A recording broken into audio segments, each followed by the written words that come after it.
I'm Ron Drotos from keyboardimprov.com, and welcome to day 24 of my Keith Jarrett 31-day piano improv challenge. I'm challenging myself and you, if you like, to sit down at our pianos and improvise every day, sort of in the spirit of Keith Jarrett. We don't know what's going to happen, and the idea is not to plan it out, and to really listen to the notes and see where they want to go, and to follow that. And explore this process much more than sort of the end result, you know. And Jarrett's talked about that when he, I think I've read some articles, you know, or interviews when he had done his Vienna concert, which was a little bit of a departure for him. And he said that the reason he released that was because the process involved was different for him. Maybe it was letting go of some of the traditional vamp-like stuff he had done, or gospel-y, whatever. But whatever it is for him, that was even more important than the way the music sounded. It's kind of interesting to take that approach sometimes, right? And then at other times, yeah, he talks about how the music sounded great on a recording, so he released that. But the process is what I think someone like Jarrett is interested in. Same with Charlie Parker, same with Mozart. It's the process.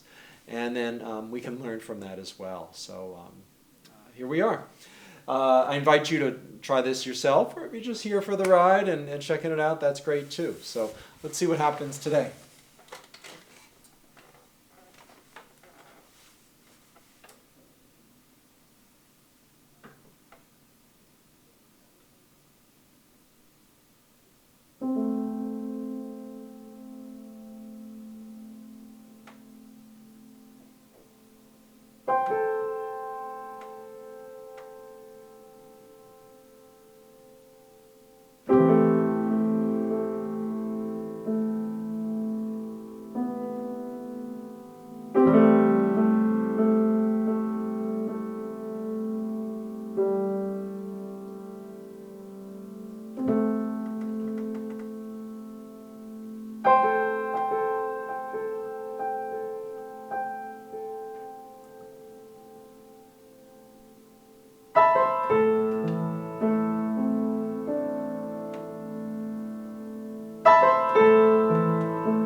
I don't think I've ever played that way in my life. I don't know. Something about it. Same chords, or, A minor. A minor is A minor is A minor, right? But there was something about that. Kind of interesting, And that's really the benefit of this. And I would not have come to something like that on day one, I don't think. If you look back on these 31 days, there's something to be said with just keeping going, day after day after day after day. You'll discover things. We discover things without trying in the usual way. Like, okay, I've got to learn in this key. Yes, you practice all that stuff, but this is a little different. This is sort of, almost like maybe in a way like automatic writing. If you're just writing, you'll stumble upon things that you didn't really know. You didn't really think of. It just sort of comes out, and then you can develop them. This isn't quite the same because we're not just playing for hours and hours, right? It's more like listening to that first note. But in a sense, it's like this, like sometimes if I'm in a bookstore, remember bookstores? I'd open a book to like a novel I didn't know, and you just look at the first sentence, whatever it is, Josh went to the store. That's fascinating. What's going to happen next? What are the implications of that? Josh went to the store. He thought he was just going to buy the usual stuff, but then maybe something happened, or maybe he ran into someone he hasn't seen in 30 years, or maybe he went to the store and when he was in the parking lot, something happened, right? Or he went to the store and, said, I'm just going to cook a different kind of cuisine tonight. Whatever it is in the novel. That's the interesting thing. It's not necessarily just that first sentence or the first note. It's what's happening afterwards. And for me, that's a big part of this exploration. So thanks for being here. And yeah, if you're doing this at home or you just want to comment, leave a comment.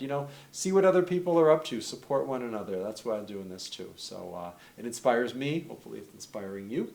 And thanks for being here. And what's today? 24. So tomorrow onward to day 25.